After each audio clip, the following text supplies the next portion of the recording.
Well, hello, everyone, and thank you for joining us for our webinar today. Today we'll be talking about another field within the trades. And before we get started, I want to thank the Ohio College Tech Prep organization for helping us to produce these webinars. And I'll be leading the conversation today. I'm Cassie Barlow, and I'm the president of the Strategic Ohio Council for Higher Education. And I have with me today, Chris Hardin, who is going to be talking to us about his career as a painter. So Chris, thank you so much for joining us today. We really appreciate it. You're welcome. And Chris works at Wright-Patterson Air Force Base, so he will be answering his questions primarily from that standpoint, but he also owns his own sign shop. So he will be talking about painting from that perspective as well. So Chris, we're going to go ahead and dive in, and thanks for being with us today. So tell me a little bit about your job as a painter, and tell me about how your job relates to the success of the organization that you work for. Okay, well, I am actually the supervisor now of the paint shop, and we also have a sign shop within our paint shop. And we do interiors, exteriors. We make traffic signs, parking signs, banners. We strike parking lots. So we maintain all these things so that, like, we need to keep nice, fresh interiors for folks that are working in the offices. We have to maintain the exteriors to keep them from corroding or getting in worse shape, so that it doesn't end up costing more for repairs in the future. We have a lot of special events here at Wright-Pat, so we want to make sure our base looks good for those special events. So Absolutely, and I don't think anybody realizes the importance of a painter until they pull into a parking lot with no lines. Yes. And then it becomes very, very clear, right? Yes. So tell me what a typical day looks like for your team, for your team of painters. Okay, for a team of painters, normally we'd come in the morning. We start at 017. I will usually, if they're not already working on a specific task, I will assign them a task and explain to them exactly what we need done on this task and what's all involved in it. So during the summer, we're outside a lot. So I have a striping crew, and typically with that, they go out, cone off an area, and we try to work with the customer also, so there's no, like in a parking lot, so nobody's displaced from, you know, we try to do half of a parking lot at a time, so there's plenty of parking still for folks. We paint exteriors, so the guys would generally power wash a building, get it prepped, and then fix any repairs. A lot of times we have to have other shops involved. So we get support from, like, the carpenter shop. If there's some damaged block or something, and they can come in and fill. Or if there's a door that's rusted too much, we can get the metal shop to fix that. So we prep a job. And in my eyes, 90% of a good job is good prep work. The finished job is only as good as how well you prep the job. So they power wash, prep, and then we go on to the painting. And there's different types of jobs take different types of either primers or different types of paints. And then they'll move on to painting. Awesome. So it sounds like you've got a variety in terms of a typical day. There's a variety of different things that Yes. they can be doing. Yes, there's a variety. And then, of course, we have the sign shop. So, and then within that, we have a preventative maintenance schedule that we have to go by. For my painters, we have I think there's like 1,500 bollards around this base that are protecting some type of equipment. So once a week, we have typically around 3 or 4 buildings that we'll go out and inspect the bollards are protecting air units or generators or fuel tanks. And we go out and check them and see what kind of work they might need. If there's rust, we got to scrape all that off, put rust inhibited primer on it, and then paint them safety yellow. Sign shop also has PM that she has to perform. So she'll go out and usually do 2 or 3 streets a week. And that means going out and going up to each sign and taking a measurement off the sign to test the reflectivity. And then she'll make a report of that, and we'll either let the sign go or we'll have to replace it with a new one. So, which we do make here. So that is absolutely amazing. 1,500 bollards. Oh my goodness. Or even more sign. Wow. Which is why it takes an entire shop to do the job. So tell us how long you've been in the industry. Did you start painting as a graduate of high school, or when did you get into the world of being a painter? So I went to Clark State College, and I was doing a commercial art career. So while I was there, I was doing some painting in between. I was doing that painting, and at the time there was really nothing for me to do in the commercial art world. So a position here at Wright Pat came open for a painter worker. So I jumped into that, and 26 years later, here I am super. But after I went into the painting, I advanced into the sign shop, which is where my associate's degree came in really helpful. Okay. So I learned a lot about that, which is very fun to do that, because you get to work with the computers and the graphics and stuff, making the sign, setting things up. Fantastic. 26 years. Congratulations. Thank you. Congratulations. So what is that one thing that gets Chris out of bed every morning and gets him to work, other than the paycheck, of course? What is that one thing? What is the one thing that you really love about your job? Well, I like working with the team that we have. I like planning how we're going to execute things, what it's going to take to do it, what type of things we're going to do. And then I love the end result of how things look, especially high visible jobs.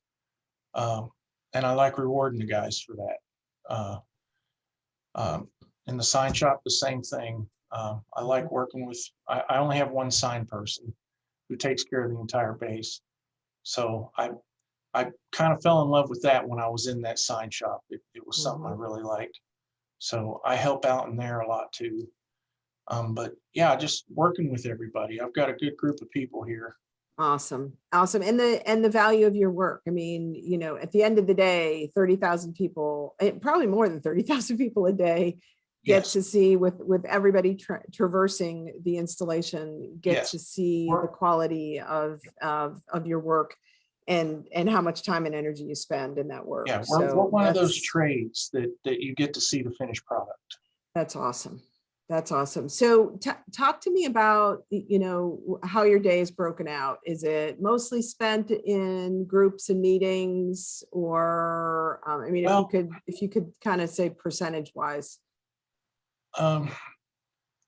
Most of the day is in front of the computer. I'd say I try to keep it to about half, because I have to do scheduling. I have to answer emails. I have to coordinate with the customer. I have to coordinate with other shops to keep the flow of the job going, so there's no wait time in between. So a lot of coordination going on. I also have a hazardous waste and management program, because we store paints.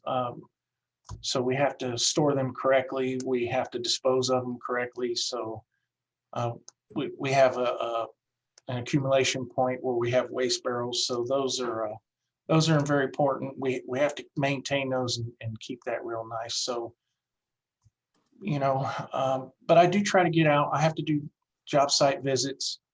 So, and then every now and then, like for the striper guys, I'll get out there and help them flag, so, because I don't want to sit behind the computer all day long.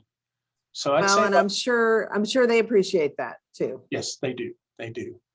So about half the day. So Okay. a lot of planning and coordination and stuff. Okay. So what would be the biggest challenge then in your job? The biggest challenge, uh, uh, sometimes we run into, I like solving problems, so that can be a challenge sometimes. We have sign issues. Sometimes customers want something and according to the AFI, we can't do that. So we try to come up uh, and meet our customer halfway. Parking lot striping is the same way. Sometimes they want it a certain way, but we have to stick to regulations. So Mhm. coming up with ways to make the customers happy. Right, And then, right. I'm big on, my biggest challenge is trying to find ways for my guys to do their job easier, smarter. We work in the hot sun all the time, so keeping up with new technology and stuff like that. So Awesome. Taking care of the team. taking care of the team. That's important. So it sounds like then a good part of your day is inside, and then you're getting out as much as you can I get out to as the much work as I site. can. Yes, I do have we have work leads. Most of the shops have a work lead. So they can do site visits for me. Okay. So, but Okay. yeah, I still like to get out. You could probably spend most of your day on site visits because of the size of the installation, I'm sure. Yes, yeah, that's right. So do you have to do any on-call work? Does your shop do any Our on-call work? shop does not, but of course I am. The on-call stuff that we mostly run into is somebody runs over a stop sign. But not really for painting or anything, but in the sign shop, yes. Or a Sometimes- bollard? Pardon? Or a Or bollard? bollard, yes. Yeah. So, It happens. So you talked about your associate's degree helping you specifically with the signage part of your position. yes, If you're looking at being a painter who comes into your shop, what is the education or experience that will help a new person get that job?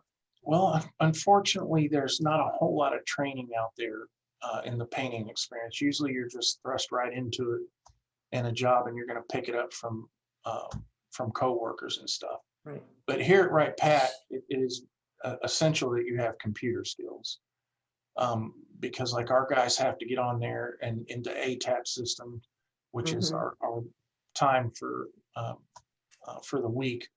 And then it's how we, certify them so they can get their paychecks. But they have to be able to use the computer for a lot of stuff. Okay. And have a willingness to learn. And the willingness It to looks learn. like. Yeah. Okay. So really no educational requirements, just the willingness to jump in and learn on the job. On the job. Now for the sign shop, some kind of graphics training or something, which is what the field I wanted to go in originally. Okay. But definitely need some kind of computer skills there with some graphics or art skills or something. Okay. Because you have to do layout. You got to know how to, if it's not in our federal standard on how we do signs, because we do other stuff besides just traffic signs. Sometimes we get asked to do creative things. So for the sign shop, definitely got to be creative and have some kind of a art training or something in that field. Okay. What is that skill that you value most when you bring in a new employee? What are you looking for when you're interviewing people? Well, I'm ambitious, honesty. I need dependability, and I need a problem solver because I'm not always out there. I may not be here. I may be using leave or something. So I would like them to have enough experience to where when they were out in the field, if they ran into an issue, they could make a professional decision on how to proceed on something. Sure. So dependability is a big thing. Uh, you know, and then once you're here, you can work with everybody and gain more skills and knowledge from everybody else, because not everybody knows everything. I Sure. rotate my guys around. I normally work in groups of two, so I like to mix them up so they each get the experience from the other person. That's fantastic. That is absolutely fantastic. And the ability to work on multiple different projects, you could be inside, you could be outside, with a variety of different skills that you're learning along the way. Just sounds fantastic. So think about, you run into a student somewhere and they're thinking about a career in the trades, specifically in painting. What do you say to them? Oh, uh, well, in the field in general, Yes. um, I mean, it's a fun field. It's not every job is the same, and it's not repetitive. So whether you're working for a contractor and all you do is paint new homes, most of them are all different. If you're in the industrial part of it, not every job is going to be the same. Same thing if you go into sign making. Everything's it's not repetitive, and that's a good thing, because that can get boring sometimes. It is. So it can be exciting, looking forward to what's Yes. next and What's and all the different opportunities. Yes, all the different opportunities. Yes, ma'am. So think about it from a teacher perspective. Let's say you have the opportunity to talk to a teacher who is then going to talk to a bunch of students about your career and the ability to be a painter or a sign designer. What do you want the teacher to say to the students? Well, it's a great career field. It has great pay. You can advance to the point to where you can become a job site foreman after you gain all the knowledge and skills that you need, to the point where you can sometimes branch out and end up owning your own business. And that happens quite a bit in the paint field, actually. They go out and they work for 10, 20 years, and then realize that they got the skills to possibly do it on their own. Absolutely. And then they could be as busy as they want to be. They can be as busy as they want to be. Yes. So what's the typical career path? If I'm a new high school student who's coming in to be a basic level painter, what is the typical career path? Well, in the painting field, it helps to have a little bit of knowledge of other stuff. So carpentry skills are always great. That helps if you have to do repairs, drywall repairs. Like here at the base, we're in the heavy repair field. So our carpenters have the task of installing drywall, as where we just patch it. So having a little bit of knowledge from each one of the different structures type of careers, I mean, that definitely would help in the painting, because painting's not just part of it. Prepping is the biggest part of it. So knowing how to mud walls, how to skim walls, how to sand them down, doing textures on ceilings and stuff like that. But you have to start out at the bottom. You have to work because like I said, there's no training out there. There's you can't go. There's no schools out there that have a paint courses that teach you how to paint. At least I haven't found one yet. So, well, and you're a perfect example that there's opportunity to grow. There's opportunity to grow in the field and move up the ladder if you want to. Yes. To higher level positions where you're supervising a small team and then you're supervising a larger team. Mhm. So lot of opportunity, it sounds like.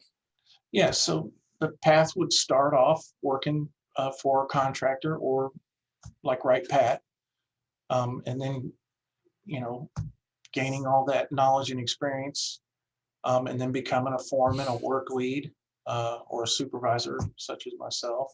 Mhm. Um, and then here at Right Pat, you could even become a branch chief over several of the fields. So, Fantastic. So great opportunity and definitely livable wages, which is the next question. yeah, So let's say, you know, I'm a brand new high school grad and I'm wanting to, you know, get a entry level painter position. What right. are the typical wages? Well, a WG7 here at Right Pat would start off at 25.36 an hour. Okay. And that's 40 hours a week, and then opportunity for overtime.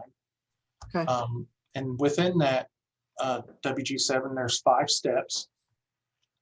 And as long as you're doing good, those steps are automatic unless there's an issue. And then in my shop, usually about a year, we have a training plan that we go by and make sure that you're able to perform all those duties. Then you would go up to what we call a WG9, that's a wage grade earner. And they would start off at 27.79 right now. Okay. And after step 5 on that, you would be up to $32.52 an hour. And then Awesome. from there, you could advance to a wage leader. And then from there, you could become a wage supervisor. Mhm. Do you want those No, numbers that's too? okay. I mean, I think very good potential for advancement Yes, and, you know, a livable wage, you know, where yes, you can support yourself and a family. yes. I mean, that's the key point that, you know, as a painter, you can have a livable wage and learn the skill from others who have spent years, in the field, Mhm. which I think is the most exciting part because you can pick up a lot of tips, it sounds like, from others in the field. So Chris, what didn't I ask you that is important to say, regarding a field in the painting business or the sign business?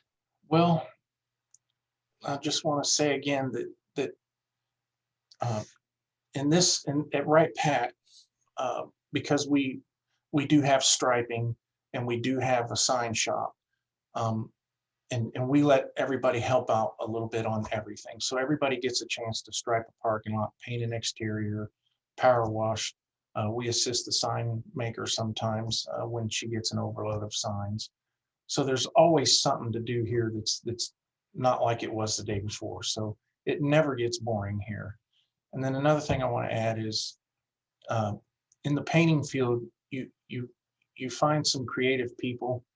Some are artists, and it's a skill that has to be acquired. It's not easy to stroke a straight line up to a ceiling with a steady hand and make it look good. But we have a lot of different personalities too. And that makes it fun to work here because we have a lot of different personalities and they're all very fun to work with. We don't have, you know, in the painting field there, I don't have too many people that clash with each other. So it's a fun field to be in, and usually painters are fun to be around. There's some funny people. So Well, it's a fun field and it's also a field with a lot of variety. So yes, I think an exciting potential for students looking for a career in the trades. yes. So Chris, I want to thank you again. Thank you so much for joining us today. Really appreciate your time. And one more shout out to our Ohio College Tech Prep organization for helping us produce these videos. We want to be able to get to as many students and teachers as possible to share the good news about all the great career options that we have here in Ohio. So thanks again, Chris, and I'm sure we'll talk again. Thanks for having me.